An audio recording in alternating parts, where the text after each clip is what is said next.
আওয়ামী লীগকে আইন করে নিষিদ্ধ করা হলে কি হবে? একটা উপমা দেই। একটা শহরে ৩টা হাসপাতাল আছে। একটা সরকারি হাসপাতালের কিছু ডাক্তার ভুল চিকিৎসা করেছে।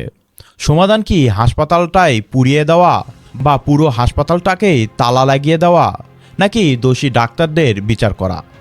আওয়ামী লীগের নেতৃত্বের বিরুদ্ধে যদি অভিযোগ থাকে, তাহলে আইনি প্রক্রিয়ায় সেই ব্যক্তিদের বিচার করুন। কিন্তু কোটি কোটি মানুষের রাজনৈতিক পরিচয় নিষিদ্ধ করবেন? এর পরিণাম কি হবে? প্রথমত, আওয়ামী লীগ বাংলাদেশের সবচাইতে পুরাতন এবং সবচেয়ে বেশি ভোটপ্রাপ্ত দলগুলোর একটি। কোটি কোটি মানুষের রাজনৈতিক পরিচয় এই দলের সাথে সংযুক্ত। তাদের রাজনৈতিক অধিকার যদি আপনি কেড়ে নেন, তারা তো নিজের অস্তিত্ব বাঁচানোর জন্য গুপ্তপথ বেছে নিবে। এতে দেশের আইন শৃঙ্খলা ব্যাহত হবে। দ্বিতীয়ত, এই নজির থামবে না। আজ আওয়ামী লীগ, কাল অন্য কোনো দল যারা আজ নিষিদ্ধের পক্ষে, তারাও একদিন এই ব্যবস্থার শিকার হবেন।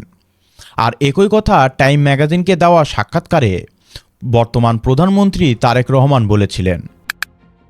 তারেক রহমান নিজের কথা বলা ভুলে গিয়েছেন, নাকি প্রধানমন্ত্রী বা ক্ষমতা পাওয়ার পর পুরাতন কথা ভুলে যেতে হয়?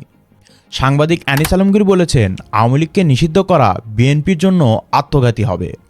তৃতীয়ত, গণতন্ত্রের মূল কথাই হলো পরাজিত পক্ষেরও কথা বলার অধিকার থাকতে হবে। সেটা না থাকলে গণতন্ত্র নেই, আছে শুধু সংখ্যাগরিষ্ঠের একনায়কতন্ত্র।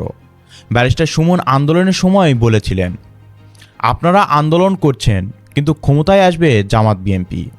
প্রধানমন্ত্রীরা আপনারা এই রিজাইন করাবেন, সরকার পতন করাবেন, পতন করাই আপনাদের আন্দোলন তো এখন পুরাটাই হচ্ছে গিয়ে জামাত শিবির আর বিএনপির দখলে চলে গেছে। তাইলে আপনারা জামাতকে আবার ক্ষমতায় আনবেন, তারেক জিয়ারে আবার ক্ষমতায় নিয়ে আসবেন, যিনি দ্বন্দ্বপ্রাপ্ত। সেটাই হয়েছে। এবং এখন সেই জামাত যারা 1971 সালে এই দেশের স্বাধীনতার বিরোধিতা করেছিল, তারা 77টি আসন নিয়ে সংসদ সদস্য আন্দালির রহমান পার্থ বলেছেন, এই সংবিধান তারাই ছুঁড়ে ফেলতে চায় যারা 1971-এ পরাজিত হয়েছিল, কারণ এই সংবিধান তাদের পরাজয়ের দলিল। সংবিধানকে ছুঁড়ে ফেলবো কেন? সংবিধানকে মনে করায় দেয় যেটা 71-এর পরাজয়ের দলিল। রাজাকার আলবদল আল শামসের কাছে এই সংবিধান গলার কাটা। শহীদুল আলম বলছেন, জুলাই সনদ বাস্তবায়ন হওয়া দরকার, কারণ হাজার হাজার ছাত্ররা জীবন দিয়েছে। 30 লক্ষ শহীদের রক্তে লেখা সংবিধান পরিবর্তন করতে চাওয়া হচ্ছে, সেটা কি মুক্তিযুদ্ধের চেতনার সাথে সামঞ্জস্যপূর্ণ?